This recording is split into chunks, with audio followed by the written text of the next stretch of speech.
আসসালামু আলাইকুম রহমতুল্লাহ। আপনারা দেখতে পারবেন আমি একটা স্টেডিয়ামও আছি, তো আপনাদের সাথে ব্লগটি শেয়ার করি। তো এটা সুরেত গেছিলাম আরে হাসান ভাই গেছে তাই যেন এখন খাইতান স্টেডিয়ামও তাই ডিউটি করেন।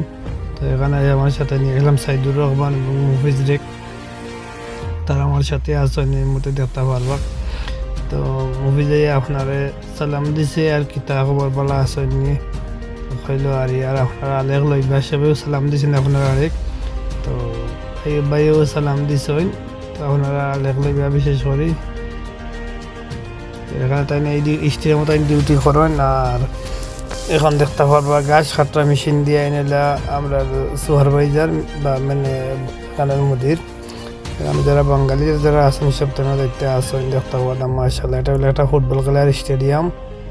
এখানে এখানে ফুটবল খেলার স্টেডিয়াম এটা হলো এখানে ডিউটি করেন ভাইয়া। আর এখানে আছে সাঁতার কাটার স্টেডিয়াম, হকি স্টেডিয়াম বা ছোটো ছোটো বাচ্চাদের স্টেডিয়াম। এখানে একই এরিয়ার ভিতরে কয়েক ধরনের মানে খেলাধুলার আয়োজন করছে তারা মার্শাল্লাহ।